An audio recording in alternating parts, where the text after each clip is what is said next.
extraterrestre o una alucinación.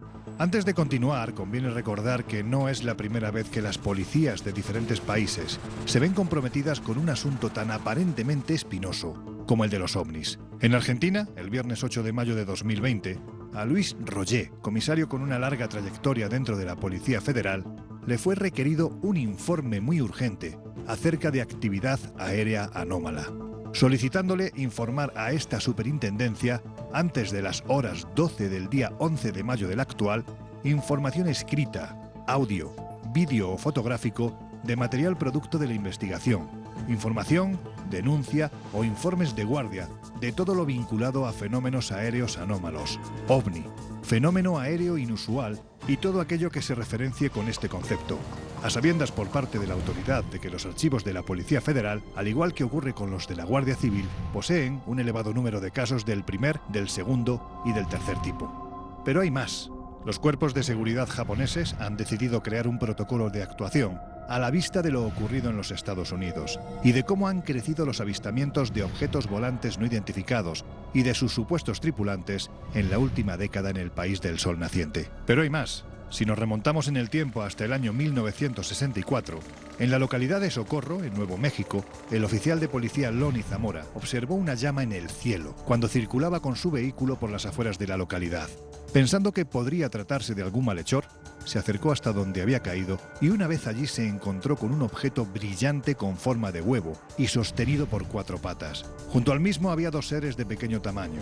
De repente y sin previo aviso, la extraña nave despegó a gran velocidad, al extremo de que cuando los compañeros de Zamora acudieron al lugar, alertados por el testigo principal, los matorrales aún continuaban ardiendo a consecuencia de la deflagración producida por el artefacto en su marcha. Y sobre el terreno habían quedado 4 huellas. El caso habría sido uno más de los que se produjeron en aquel tiempo, de no ser porque fue estudiado por el astrofísico Joseph Allen Hynek, considerado el padre de la moderna ufología y asesor, entre otras cosas, de Steven Spielberg en Encuentros en la tercera fase. Y sus conclusiones fueron rotundas. No había fraude. Estudió la friolera de más de 12.000 casos, de los cuales un 6%, hablamos de alrededor de 700 casos, fueron inexplicados. El caso de Socorro es uno de los no explicados. El caso Socorro, que ocurre en 1964 en Nuevo México, es un caso curioso y es uno de esos pocos casos que es clasificado realmente como inexplicable. Es un caso donde además el principal testigo, que es un policía, se encuentra con lo que él cree primero que es un accidente probablemente porque ve una especie de explosión y cuando se acerca descubre asustado realmente que lo que hay allí pues, es una especie de nave espacial de la cual descienden 2 seres bastante pequeños, de la medida de 2 niños, y evidentemente ante esa situación él sale despavorido. Lo curioso es que apenas un año después del encuentro de Zamora, en el otro lado del mundo, en la localidad francesa de Valençon, el granjero Maurice Mazet se quedó alucinado al conocer el caso de Nuevo México y ver los dibujos del testigo, porque aseguró haber sido testigo precisamente él de exactamente lo mismo en su propia granja. Artefacto y extraños seres incluidos. Y ahora imaginemos que en España ocurre algo similar. Vamos a nuestro primer testigo. Se trata de un hombre de mediana edad que viaja con su mujer, con su hermana y su cuñado, desde las localidades extremeñas de Aldea Centera a Trujillo, por la carretera comarcal 23. Y antes de llegar a la autovía, observan que en lo alto hay una luz que cae verticalmente y que en su vertiginoso descenso aumenta su tamaño hasta situarse sobre unas encinas. La luminosidad, sea lo que sea, es tan grande y brillante que los testigos no pueden evitar sentir pánico, por lo que se refugian en una finca cercana.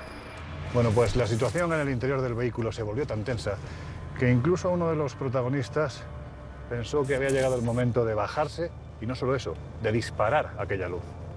Porque hay que decir que uno de los testigos era precisamente miembro de la Guardia Civil.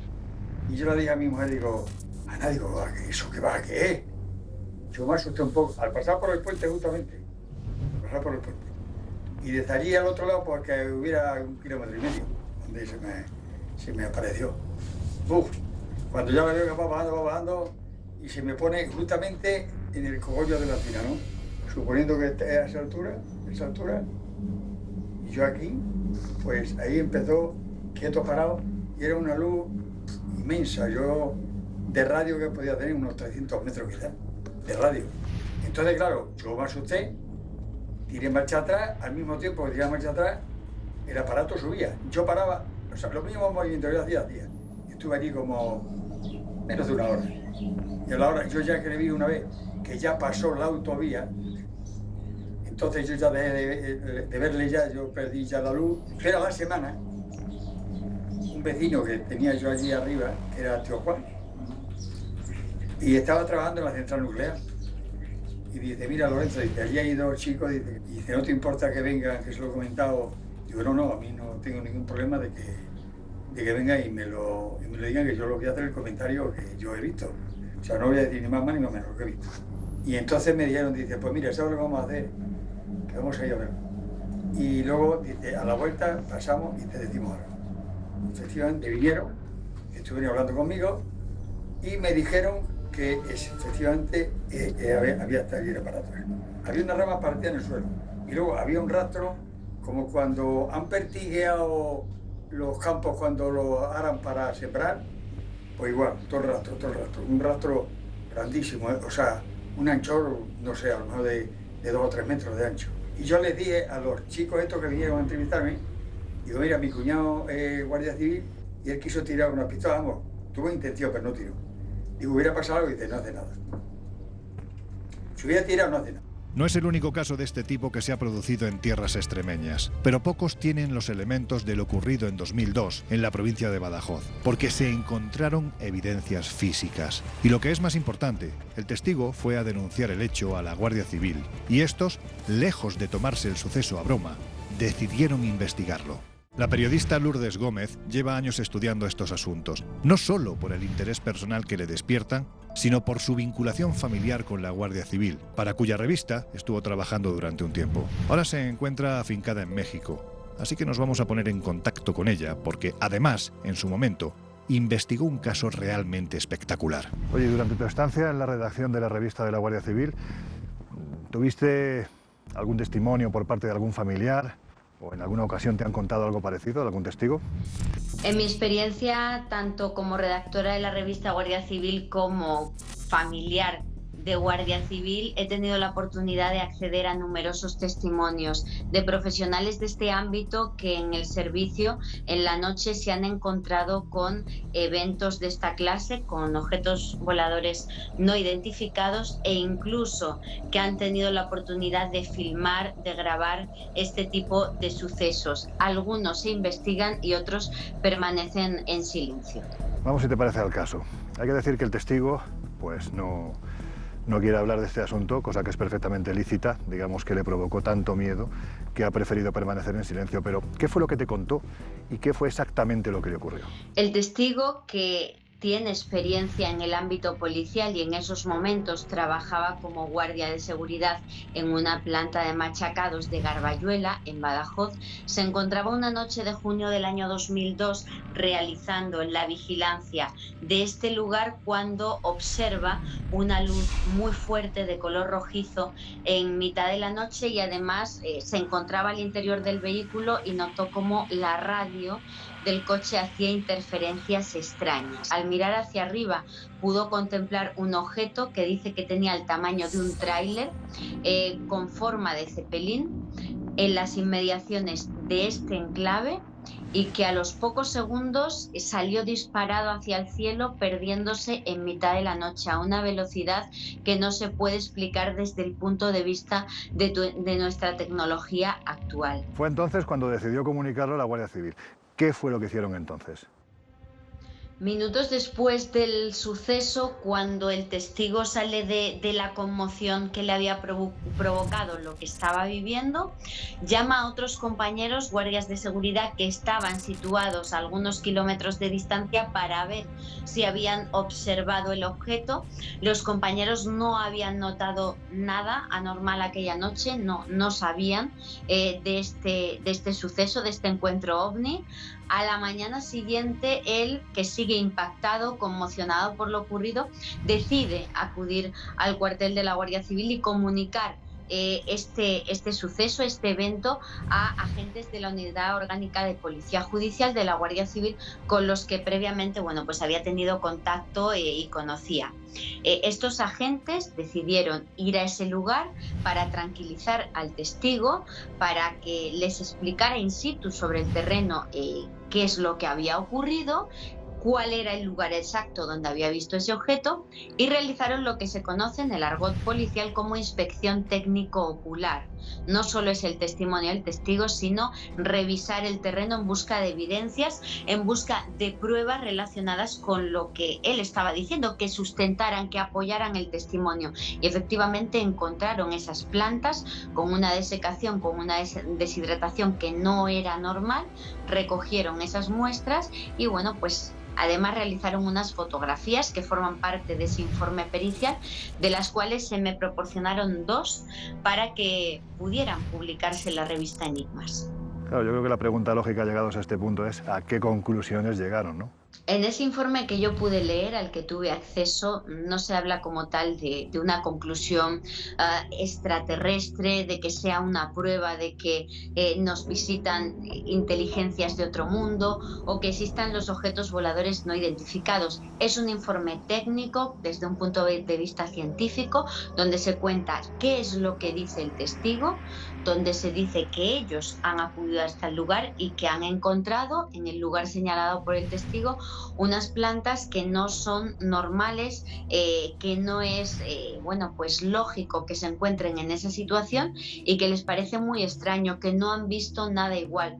No viene, digamos, una información alusiva al tema OVNI. Lo que sí repito es que esa misma noche, al parecer, tuvieron conocimiento de eventos parecidos en otros puntos de España y se les pidió por parte de instancias superiores de Madrid que realizaran un segundo informe, que hablaran nuevamente con el testigo, porque algo había ocurrido en los cielos de nuestro país aquella madrugada y querían saber más. Me consta que la Guardia Civil ha realizado inspecciones oculares a lugares donde habían tenido lugar aterrizajes de ovnis e incluso el descenso de humanoides que dejaron huellas sobre el terreno. Me estoy acordando, por ejemplo, de un caso muy conocido que tuvo lugar en Ferrerías, Friol, provincia de Lugo, el 7 de marzo de 1996, cuando aterriza un objeto volador no identificado en la finca de un ganadero, José Manuel Castro. Descienden una serie de humanoides, unos de gran tamaño, otros de menor tamaño, dejan la finca plagada de huellas y la Guardia Civil interroga a este ganadero, pero no solo a este ganadero, sino también a más testigos de ese objeto volador y de otros avistamientos que se produjeron en la zona días antes y días después. Hasta ahora os hemos hablado de casos en los que los testigos han observado las evoluciones de extrañas luminosidades en los cielos, que en ocasiones han llegado a tomar tierra y de los que solo a veces han descendido sus tripulantes, dejando huellas o evidencias de su presencia sobre el terreno. Pero ¿ha habido sucesos en los que los propios miembros de la Guardia Civil han sido testigos de dichas observaciones? Una vez más tenemos que decir rotundamente sí. Miguel Alcaraz, miembro de la Policía Científica del Cuerpo de la Benemérita, es un ejemplo de ello. Pues yo, como muchas personas, pues no creía en la existencia de seres extraterrestres o seres de otras dimensiones que nos pudieran visitar. Veníamos 2 coches de Utrera para Sevilla de vuelta y antes de llegar a una localidad de aquí cercana que se llama Montequinto, pues una esfera pulsante de color blanco azulado cruzó por encima de nuestro coche y se puso a la par y nos seguía.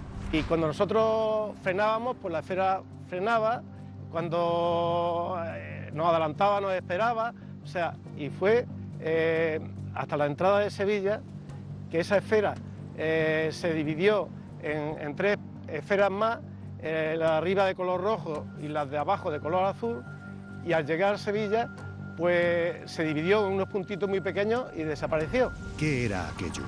¿De dónde procedía esa misteriosa esfera que estuvo jugando con los testigos a lo largo de varios kilómetros?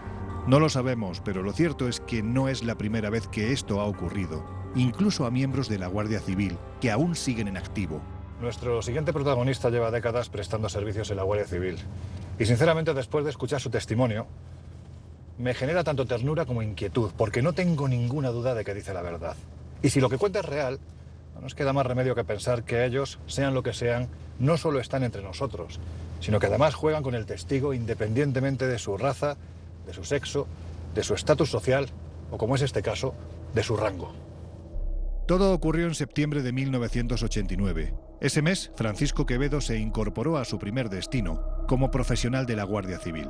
Por aquel entonces vivía centrado en su profesión, por lo que el asunto OVNI le era completamente ajeno. Y entonces le ocurrió algo que cambiaría su vida para siempre.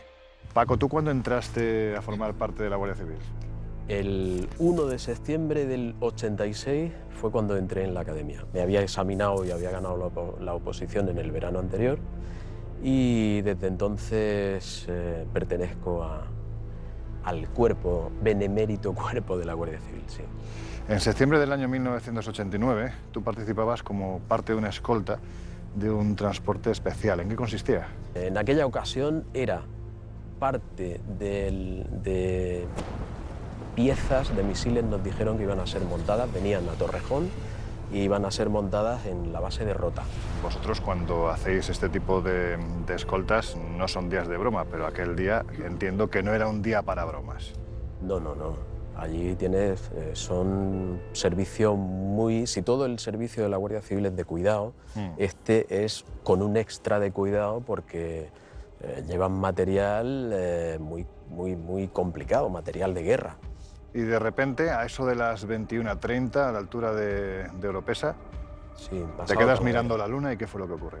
Me pareció una luna que tenía flecos, que estaba rodeada de niebla, pero sí que había nubes, ¿no?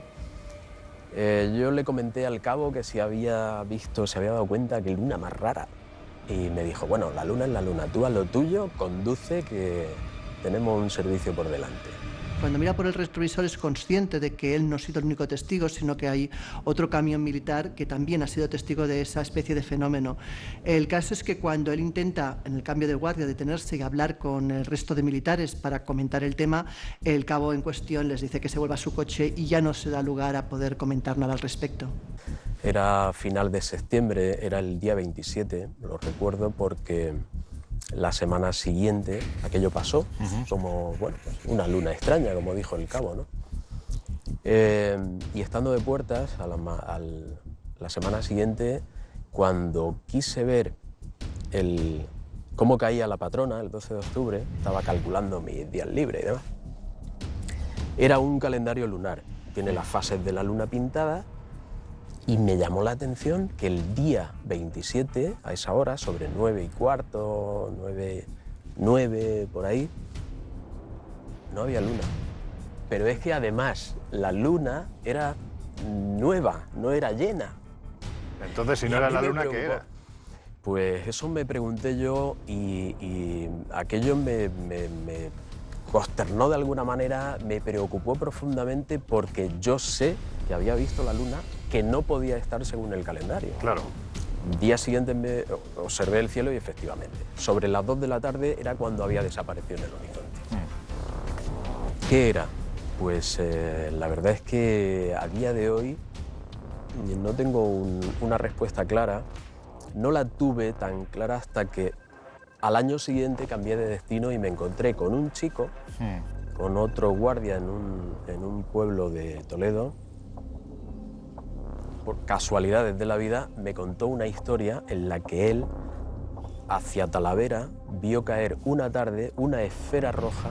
Él y su mujer fueron testigos de cómo una esfera roja se ocultaba hacia dirección Talavera y esa esfera roja tenía flecos, me dijo él, ¿no? Y coincidió con el Claro, mismo día. aquello me preocupó profundamente. Que el día 27, el miércoles anterior, o martes, sí, debió ser miércoles, creo yo, en Borones, esa tarde o esa mañana, a mediodía o así, había aterrizado una esfera roja. Y a mí me vino la imagen de aquella Coincidió luna. con el mismo día, que tú lo viste. El mismo día, sí. Y es que, según aseguró la agencia soviética TASS, varios niños de la localidad de Voronezh, al sur de Moscú, vieron un extraño artefacto que aterrizaba en mitad de un parque y del que descendían unos seres no menos extraños. Y a esas mismas horas, en la playa de Conil, en Cádiz, estaba sucediendo algo parecido. ¿Qué estaba pasando? ¿Tenían que ver unos sucesos con otros? Y si es así, ¿qué pretendían?